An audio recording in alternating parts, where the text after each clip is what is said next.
Paris-Dakar Rally, the world's longest, the world's toughest, and the world's most unforgiving motorsport event. For 3 weeks a year, man and machine come face to face with nature at her harshest in the ultimate sporting challenge.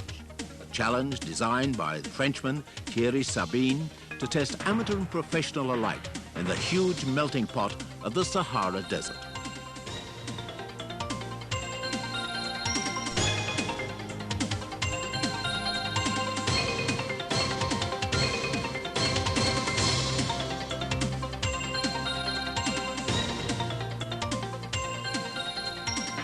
For fun, Sabine scheduled this adventure for January, so that the competitors, tired from a long winter in Europe, could escape to the balmy heat of West Africa. The thought of the sun-kissed beaches of Dakar was a very tempting alternative to the cold and misty dampness of Paris. In the heart of the Sahara, the world's largest desert, hundreds of drivers and riders raced not just against each other, but against vast expanse of empty desert. Sand dunes as high as tower blocks and stark mountains as barren and as rugged as the surface of the moon destroy all but the best prepared vehicles long before they catch a whiff of the sea air at Dakar, the end of a rally that covers a distance equivalent to a quarter of that around the world. In armchairs around the globe, an audience of 200 million people are glued to their television sets and radios to hear reports of adventure from the heart of Africa. Hundreds of miles from civilization, motorsport heroes battle their way through the Sahara, and each evening, as the weary warriors rest, journalists from every media form send news of the day's drama to the hungry audiences around the world. Far from the asphalt and grids of the Grand Prix world, drivers like Jacques Lafitte and Patrick Tambay relish the chance to compete in the heat and dust. Harry Vartanel, the 1981 World Rally Champion and winner of the Paris-Dakar in 1987, is as much at home in the desert as he is on the ice and snow of his native Finland. A far cry from life on the high seas as a champion powerboat driver or in Formula One paddocks as team director, Ted Toleman lives for the Paris-Dakar. Now a veteran of the event, the toughest teak Essex businessman is lined up in Paris for the past 3 years in a hope that he and the former rallycross and world hot rod champion Barry Lee might reach Dakar. In 1987, the Toleman Paris-Dakar team was launched in the austere surroundings of No. 1 Savile Row, the former headquarters of the Royal Geographical Society. A team of Range Rovers kitted out for the foray into the desert was put on show for a curious band of pressmen. Front-page news was made a week into the new year when the team was forced to retire from the first Dakar after the strict Algerian authorities arrested 2 team members for alleged currency irregularities. The only way to win Paris-Dakar is to build a lightweight desert racer. Some teams convert existing models, like the Range Rover or Mitsubishi. But for 1988, Toleman unveiled their own challenger, the high-speed TG88. An all-out rally racer, the TG88 barely allowed Ted Toleman and Barry Lee room to carry their sleeping bags. One of the fastest machines in 1988, it darted through the dunes, leaving only the echo of its 3.9-litre engine and the other competitors in its wake. A week into their second Paris-Dakar, the fine Saharan sand caught out 119 competitors and the Toleman service truck. Without backup, the only option Toleman had was to retire his car from the event. A race winner without a doubt, the TG88 was delicately transformed into the T89 Enduro for the team's 3rd attempt at reaching Dakar. But for Toleman, reaching the Senegalese capital is only a small part of entering the Paris-Dakar. Ted, what first prompted your interest in Paris-Dakar? As far as I'm concerned, it's one of the last great adventures left, and I've always been one for pitting yourself against the elements, and after doing the Atlantic, the desert was a natural. And apart from having a good race vehicle, what are the most important characteristics that you need? I think perseverance and patience, because you have to be patient with one another. It's a long time to be together under stress, and I think those are the important features. Last year you had a lot of problems. Can you just go through, give us an idea of what they were?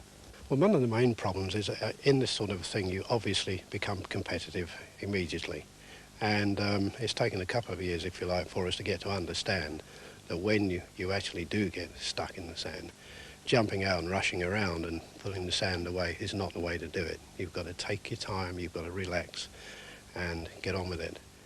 What attracts you back? Just the desert, the adventure, and wanting to get to Dakar.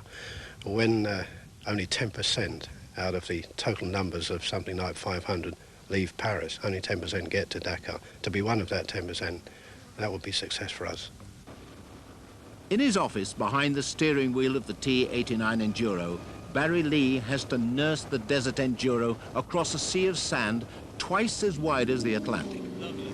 A love of the desert, the excitement, the challenge are all things that make Lee a Paris-Dakar rally addict.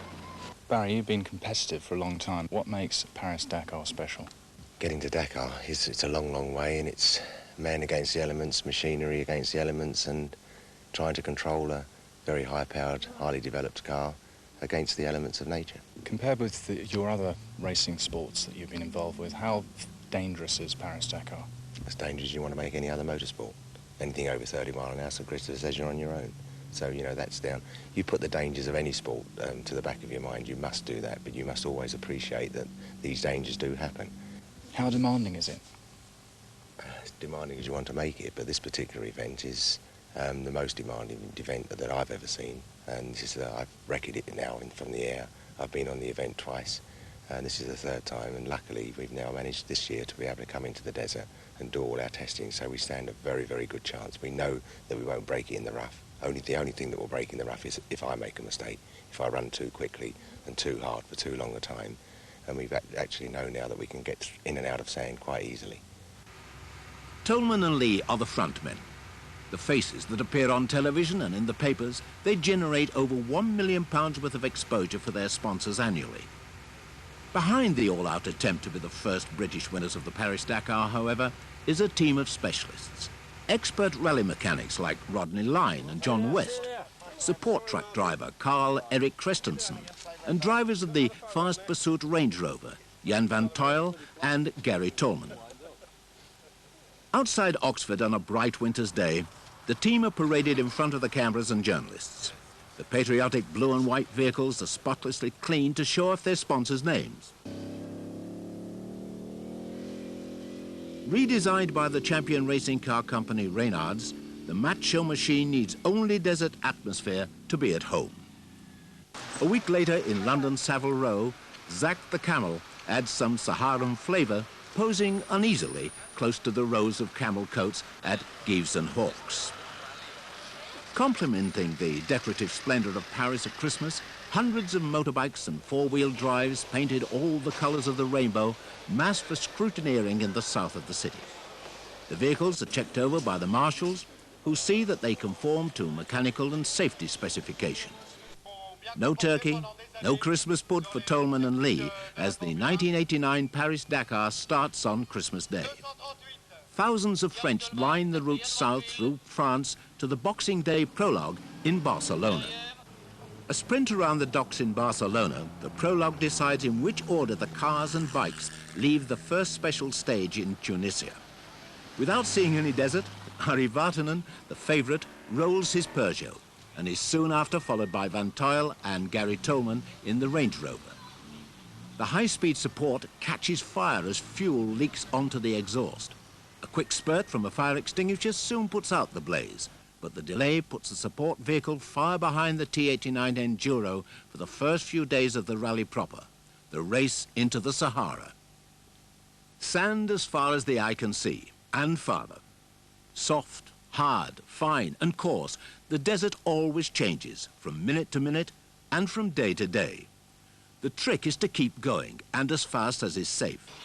Stopping could make a car sink axle deep into the Sahara. The desert doesn't differentiate between Harry Vartanen or the humblest entrant. Status means nothing, and respect everything. Peugeot and Mitsubishi are the giants of the Paris-Dakar, the teams everybody else wants to beat. But million-dollar budgets only buy the best in long-distance rallying, not a passage across the desert. Riding above the sand like a hovercraft, the T89 Enduro is at home in the desert. Light and powerful, the dune racer rides over many problems heavier cars might sink into. Behind the Enduro is the Toleman team's fast Range Rover. Old hands at the Paris-Dakar, car and driver are in the rally to keep the Enduro on course and free from breakdowns. For Toleman and Lee, Libya's the end of the road. Electronics don't like the heat and sand, and the high-tech T89 refuses to start in Sabha. The Range Rover is still in the rally. Without the responsibility of servicing the T89, Gary Toleman and Jan van Tuyl begin to climb the leaderboard. Confidence in the Toleman camp at Tahoa turned to tragedy as John West and Roger Mortimer brought the refueled car back to the campsite for the night. On a corner, just outside the camp, the car rolls and the two mechanics are badly hurt. With John West out of the rally and his navigator's place in the truck vacant, the organisers banned the truck from supporting the battered Range Rover. The fight to stay in the rally and be the first British entry to reach Dakar for 8 years ends near Bamako in Mali, when the Range Rover catches fire for the second time in the event. No marshals are on hand this time to put out the blaze, and the damaged car burns out within minutes. Ted Toleman flew out to Mali to see his team home to Dakar. It wasn't to be. The team's third attempt at the treacherous rally ends short of the beach at Dakar, where Ari Vatanen wins for the second time in 3 years. But Ted Toleman and his team will be back in the desert next year to finish the 1,000 miles they left uncharted in 1989.